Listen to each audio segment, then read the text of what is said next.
Hi, welcome to Sovereign Rebels.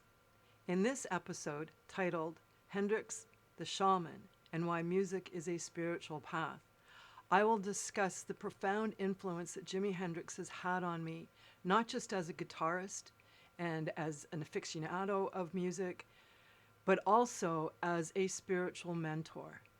So I'll jump right into it. So from my early teens, I was really connected to, I guess, what could be called psychedelic rock, hard rock. It's kind of hard to label genres, I find sometimes.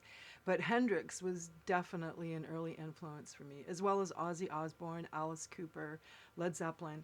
But with Hendrix, when I first was introduced to him by a friend of mine when I was 15, I'd had a fight with my mother, and I went to my next door neighbor who was a year or two older than me, and seeking solace. And she she introduced me to smoking, which whatever.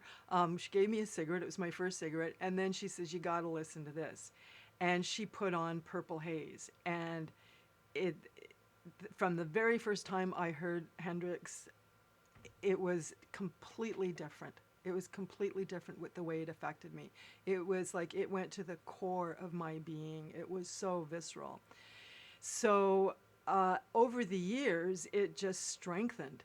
And the reason why I think it's so important to highlight Hendrix's role, not just musically but spiritually in this podcast, is that he really did have a profound impact spiritually. He cracked something open in the 60s when he came onto the scenes in the mid to late 60s, 1966. It was actually England where he debuted, because the US apparently wasn't ready to receive him at that time. So he went to England. And for people who know Hendrix, he had this association with, I believe it was the Beatles, and they helped him come onto the scene, the music scene in England. And he was even invited to jam with Eric Clapton, who was considered to be the rock god at that time in 1966, after having played with the Yardbirds and Cream. And he went to see Clapton when he was playing with Cream at a club in London, when he was invited to the UK. And I believe it was by the Beatles. So anyway, he jammed with Clapton, and after that, Clapton was no longer considered God, the god of guitar. And there is a famous quote that Hendrix killed God today. So, I don't want to get into a discussion about who's the best guitarist in the world, or in history, but I can just say that yes, Clapton with Layla definitely affects me still to this day viscerally, and you can feel his angst, with this longing for his love, but with Hendrix, honestly, for myself, there is no other guitarist who has affected me like he has. And Hey Joe, for example, is one song that to this day I find it very hard to get through it without reacting with tears, with a really deep emotion. So I'll go over a little bit about Hendrix and then go into my own personal journey with music as a spiritual, it's not even a modality, it's like one. I see music as one with our spiritual essence. So anyway, the Hendrix I'll just take three songs, okay, that for me demonstrate why he was so spiritual, and just connected with the pure raw essence of life. And so just taking Hey Joe, the song was not written by Hendrix, actually. It was written by somebody else. I can't remember the name of the songwriter, and I believe it was from the 50s. And I heard the original version, and it was good, but it just didn't hit me as viscerally as it did when Hendrix did his version of it. And the song is about domestic violence. It's about a guy who kills his woman for being unfaithful to him. And so it's sort of like a conversation in the song for people who aren't familiar with it. And he's asked, the guy's name is Joe. And so Hendrix, as the narrator, asks Joe, like, about what's going on, and he says, well, I took the gun, and there's one line in there, he says, I took the gun and I shot her. And it's that point that Hendrix goes into this bend and vibrato of the guitar strings that is just like nothing I've ever heard. It just reaches this raw emotion of the tragedy of what's just happened. And so there's that, and that song, and then songs like, what are the other two?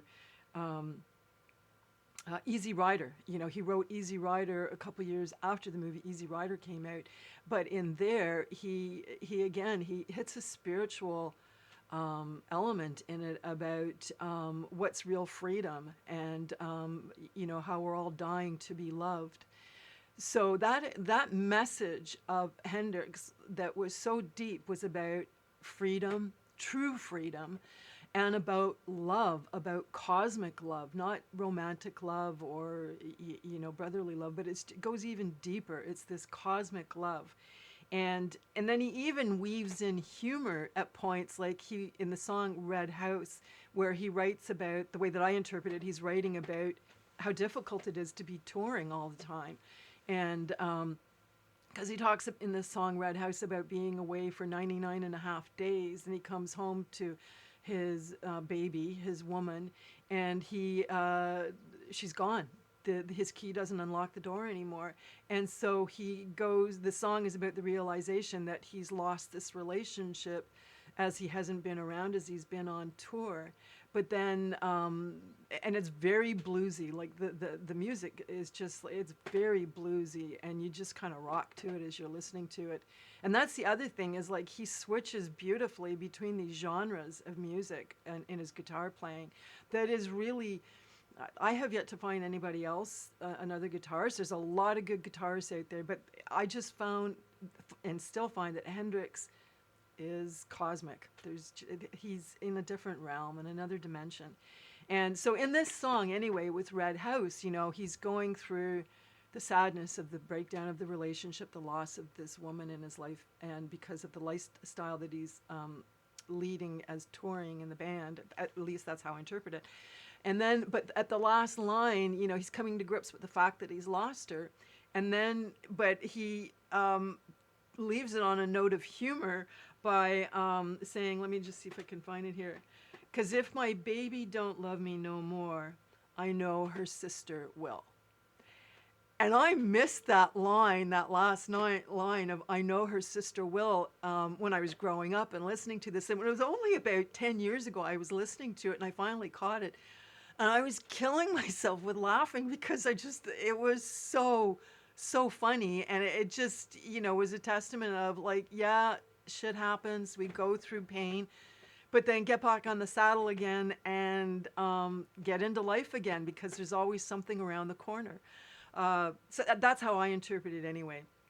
And then, you know, another reason why I think he was just in another dimension is like the quotes that he's known for are some of the most profound that I've come across. And actually, some of my absolute favorites are Hendrix's.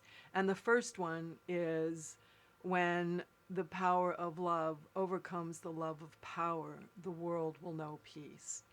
And that's really a lot what this podcast is about.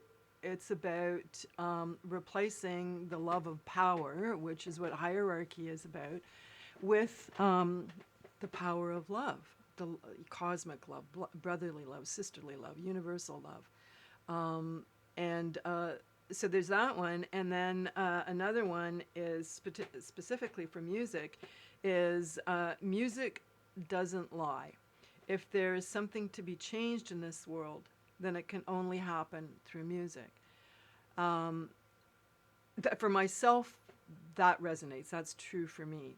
That's how I want to affect real changes through music. Mind you, it can be through other arts, other modalities as well. I mean, there are many people who have, like Nelson Mandela, and the change that he affected in South Africa by eliminating apartheid. He did it through political action, so it wasn't through music so much. But the point is that music is a very powerful modality for change that uplifts and improves the quality of living for everybody. And there's a whole ton of them here, like another one, music is my religion. Music is a safe kind of high. You have to give people something to dream on. And then the ones that are specific for guitarists is the one that I have on my fridge, actually, to encourage me when I'm feeling discouraged about my ability to play is sometimes you just want to give up the guitar. You'll hate the guitar, but if you stick with it, you're going to be rewarded. Or technically, I am not a guitar player. All I play is truth and emotion. So, and then, of course, rock, because I just find rock to be so transportive in its effect on me. Rock is so much fun. That's what it's all about, filling up the chest cavities and empty kneecaps and elbows. So those are the reasons why I really believe that he was like a portal, and is still a portal to healing trauma, to uplifting humanity, to remind us of our own divinity and of the healing power of music, to make love the norm rather than power, politics, and just everything else. But he's all about love. So that, for me, is why Hendrix has been not just a guitar mentor, but a spiritual mentor as well. Now, I just want to speak a little bit about my own journey with music and why it has been so spiritual, is just the role that it has played. Music goes to a depth that I found there's not much else that can go to those depths, where you're really transforming, you're really exploding in terms of your own evolution. And the best example that I have of that is back in 2000. That is when I almost died twice because of acute pancreatitis that was surgery induced. I had one surgery, and then I had a second surgery a year and a half later because they tried to correct the damage, but it made it even worse. So what I was left with, and when it happened, my youngest was only 6 months old, and my oldest son was 5.5 years old. And so after a couple of years of diagnostics, they tried to fix it. And what it left me with was chronic pancreatitis, and which is extremely painful, and people die from it. So anyway, what happened was, after 2 years, so yeah, in 2002, after 2 years of diagnostics, this pancreatic specialist said, get your affairs in order. He was very compassionate, and he was very sad, and he said, but there's really nothing more that we can do for you. And all we can do is to monitor it and do surgery to remove necrotic tissue, which is dead tissue, as it's formed because of what was happening with my pancreas, which was inflammation and releasing these enzymes that normally are used for food and digestion. They were basically necrotizing, corroding the tissue surrounding the pancreas. So anyway, very painful. And so I ended up getting this call. I was at work one day, and I got this call from a nutritionist who the doctor had assigned for me to help me come up with a diet that would work around the pancreatitis. And so she was this young woman, and the first thing she said to me, she just said it to me. She said, if you don't take this seriously, you're going to die from this. She said, do you realize that? Do you realize how serious it is? And when she said that, of course, it hit me like a ton of bricks. And I got off the phone, and I started to cry. But I was very aware that I wasn't crying because I was going to leave this life. and that I was worried about my children because I knew that my children's dad and my family and his family would really love and cherish our children and take good care of them. It was that I was so aware of how unhappy I was in that moment. And I knew that before I die, I wanted to get happy. And I'd been on that path for, like, I'd been practicing Eastern religion, Buddhism, and which is, very much steeped in establishing absolute happiness rather than relative happiness. And so, but it really hit me. It's like, okay, now's the time. So a friend of mine walked into the office at that time, who was a guitar player, actually. He wasn't professionally. We worked together in a science-based facility. And he walked in and he'd seen I was crying and he asked me what was wrong. So I told him. And he, very concerned, said, well, what are you going to do? And it was so interesting because it was like I got this message, this download. And I looked up at him and I said, I'm going to form a band. And he said, are you nuts? And so from that point on, he and I formed a band very quickly. He was the lead, I was rhythm, and the band dissolved as soon as we put it together, just because I ended up switching jobs. It was circumstances. It just wasn't the right time. So, but what that did was it started me on this path of music. And from there, music became one of the meditation as well, but the main therapeutic in my life for managing living with pancreatitis, because it is extremely painful when it happens, when you get a flare up. And I remember one day laying in bed and the pain was so excruciating. I just thought, I can't do this. I can't live like this, because it was just constant. So anyway, when I did that, when I had that thought, I might even have said it out loud, and I got another message. The download was, go downstairs, turn the stereo on, and put on The Cult. So for those who don't know who The Cult is, they were again, like I said, I don't like labeling genres, but they were like a goth rock band from the late 80s and 90s, and that really resonated with me. I loved their music. So anyway, I went downstairs. I don't remember what song specifically it was, but I think it was She Sells Sanctuary. And when I put the music on, when I put the song on, the pain vanished. It absolutely vanished. So what that did was it got me convinced that music was key in healing and managing the pain. And it then catapulted me into this search about music therapy. How does music therapy work? And there's a ton of stuff out there if you want to look into it. Because the thing is that the key with music therapy is it is not limited to one genre. Like there are a lot of people think, well, it's got to be classical or more like new age spiritual kind of music.